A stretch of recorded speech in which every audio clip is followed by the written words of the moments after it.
नमस्कार दोस्तों, मैं महेंद्र शर्मा आपका स्वागत करता हूं मेरे YouTube चैनल पे। उम्मीद करता हूं आप एकदम स्वस्थ और खुशी होंगे।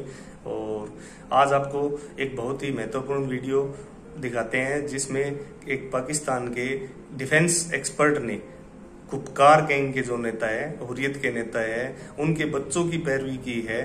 लेकिन जो कश्मीर के सामान्य युवक है उनको एक साइड किनारे करके वो आज पता नहीं क्या साबित करना चाहता है कि कश्मीरी युवा नेताओं के बच्चों की जो पैरवी कर रहे हैं, जो विदेशों में पढ़ रहे हैं। लेकिन हमारे ही एक कश्मीरी युवक ने उसको मुंह तोड़ जवाब दिया है, जिसमें उसने कहा है कि आप अपने नेताओं और बच्चों के बारे में देखें, क्योंकि हमारे कश्मीर का युवा ना तो कोई बड़ा है ना कोई छोटा है, सब एक कैटेगरी के हैं। और आज जो सामान्य हालात भारत सरकार ने कश्मीर में दिया है, उस हिसाब से आपने पीछे देखा होगा, अभी 15-10 दिन पहले की बात है, कश्मीर की लड़कियों ने भी इंडियन आर्मी ज्वाइन करने के लिए फिजिकल टेस्ट वगैरह दिए हैं। तो अब हर कश्मीर का युवा जिसको एक जॉब अपॉर्चुनिटी, अपना भविष्य सुधारने का मौका मिल रहा है, तो उस पे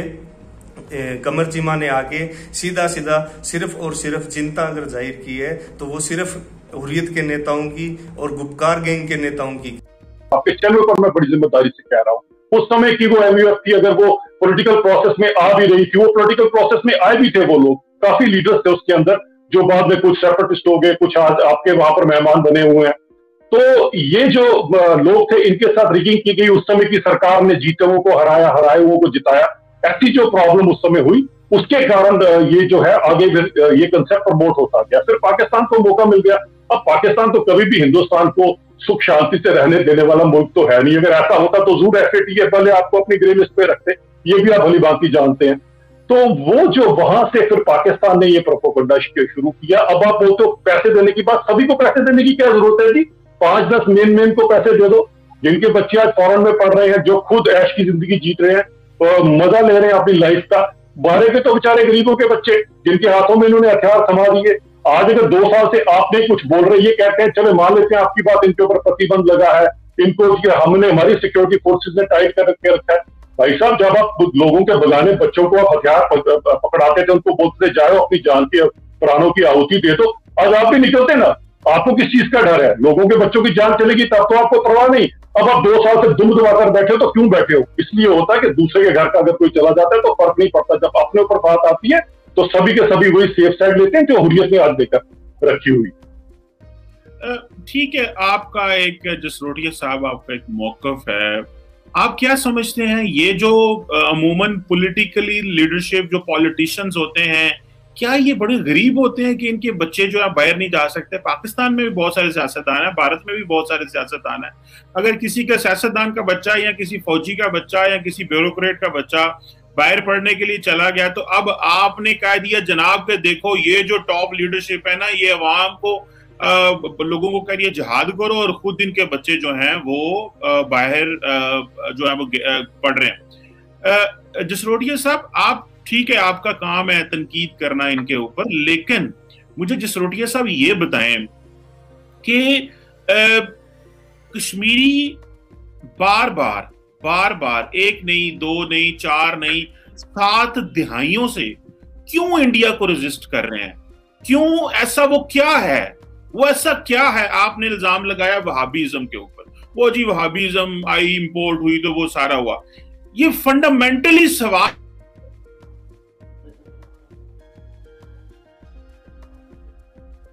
आप जो है वो एक लेजिटिमेट रूल करें, क्यों वो ऐसा कर रहे हैं? जरा बाकी भी इतना बड़ा भारत पड़ा हुआ है ना, भारत में कोई जाके बोले तो सही, कोई करे तो सही, इस तरह बात पता चल जाएगा। लेकिन ये लोग ही क्यों आपके होते हुए इसका जवाब सुने? कभी बीजेपी के अलावा भी एक as a human being, as an individual, as a responsible citizen of India होके भी सोचें, किसी पार्टी लाइन पे नहीं, कांग्रेस, बीजेपी या इंडियन सरकार के लेंस से नहीं, एक एज ए ह्यूमन बीइंग भी तो सोचें कि भाई ये क्यों लोग रेजिस्ट करते हैं। चले कमर चीमा साहब, ऐसा है कि सबसे पहले मैं एटलीस्ट आपको बताऊंगा, मैं जो बात करता हूँ एकदम ह्यूमैनिटेरियन ग्राउंड्स पर ही करता हूँ, क्योंकि मैंने सच में वो चीज देखी है। मैंने जेलम में जितना खून देखा है वो शायद आपने नहीं देखा होगा। मेरे खुद के कई ऐसे दोस्त थे जो मैंने देखे हैं जो लाइन क्रॉस कर गए, उसके बाद आज वो किस स्थिति में, मैंने सब कुछ देखा है। मैंने शायद वो कश्मीर भी देखा है जब मैं बड़ा छोटा था, जब यहाँ पर सब अच्छा हुआ करता था, टूरिस्ट आया करते थे, सब कुछ बढ़िया था। मैंने वो चीज बड़े भली भांति देखी, और जो दुख तकलीफ मैंने देखी उन लोगों की वो किसी ने नहीं देखी। लेकिन ये चीज हुई क्यों, ये कभी आपने इस चीज को सोचा कि ऐसा क्यों हुआ? जो मैंने आपको इतनी बड़ी एग्जांपल दी कि MUF की रिगिंग के बाद ये सारी चीजें वहां पर शुरू हो गई, लेकिन एक पड़ोसी होने के नाते जो आपको रोल निभाना चाहता आपने एकदम उसका उल्टा रोल निभाया। अब आपके सामने ये लोग कहां से टेररिस्ट लेकर, कहां से ट्रेनिंग लेकर आते हैं, क्यों आते हैं, ये भी आपको भली भांति पता है। इसमें कसूर आपका भी नहीं कमर चीमा साहब। अगर आज आप 4 बातें अगर इसको मान लेंगे तो आपके देश का आपको हालात पता है, शाम तक क्या होगा वो आप भी भली भांति जानते हैं। आपके वहां पर किस चीज का रूल चलता है, कौन चलता है, कितने पॉलिटिकल पार्टी वहां रेलेवेंट है और कितनी आपकी ISI और आर्मी रेलेवेंट है, वो बड़े भली भांति जानते हैं। खैर मैं उसमें नहीं जाऊंगा, मैं आता हूँ बात इनके अंदर। रजिस्ट कोई नहीं कर रहा, रजिस्ट वही कर रहे हैं जिनको पे रोज पे थे, अब वो पे रोज बंद हो गए। एक बात बताएं, पिछले 2 सालों से जब यहाँ पर ये धारा 370 और 35 से तोड़ी गई, उसके बाद कोई एक भी इंसान इन लोगों की फेवर में क्यों नहीं आया? ये गुपकार गैंग बना, इनकी फेवर में किसी ने पत्थर नहीं चलाया। ये दूसरे वाले हुर्रियत वाले सबके सब अंदर है, इनके लिए कोई बाहर निकलता नहीं आया। क्यों नहीं निकला है? आम आदमी जो था वो सोचता था बड़ा अच्छा है, जितनी देर अंदर रखेंगे उतनी देर हम सुख का जो है वो सांस लेंगे। अगर ये दिक्कत होती कमर चीमा साहब तो 87 से पहले भी होती ना। 87 से पहले ऐसी दिक्कत क्यों नहीं थी? अचानक से 87 में ऐसा क्या होना शुरू हो गया यहाँ पर? ये तो आप समझ सकते हैं। रजिस्टर्स होता तो 47 में हम लोग आजाद हुए थे, 47 और 87 में आप देख लीजिए कितना फर्क होता है। 40 साल लग गए ये चीज उनको सोचने में। ऐसा कुछ नहीं, बड़ा अच्छा था, एवरीथिंग वाज हंकी डोरी इन कश्मीर। लेकिन नजर लग गई, कुछ आपकी नजर लग गई, कुछ उनकी जो आपकी तनख्वाह पर यहाँ पर बैठे हुए, तो उसके बाद अब ये चीज जो है 5 अगस्त 2019 के बाद टोटली बदल चुकी है। और आप जब बोलते हैं रजिस्टेंस उन्हीं लोगों का है जिनकी सैलरी आया करती थी, बाकी आम आदमी को कोई रजिस्टेंस होता। कमर चीमा साहब DDC चुनावों में देख लीजिए किस तरह से कश्मीर के लोगों ने वोट डाले हैं और किस तरह से उन्होंने अपने DDC के मेंबर्स बनाए हैं, ये आपके सामने है। वो इतिहास में इतना वोट कभी नहीं पड़ा आज तक कश्मीर में। तो यहां से पता लगता है आपका देखने का पैरामीटर दूसरा हो सकता है, लेकिन सच्चाई जो है वो कुछ और है, जो मैं आपको बता।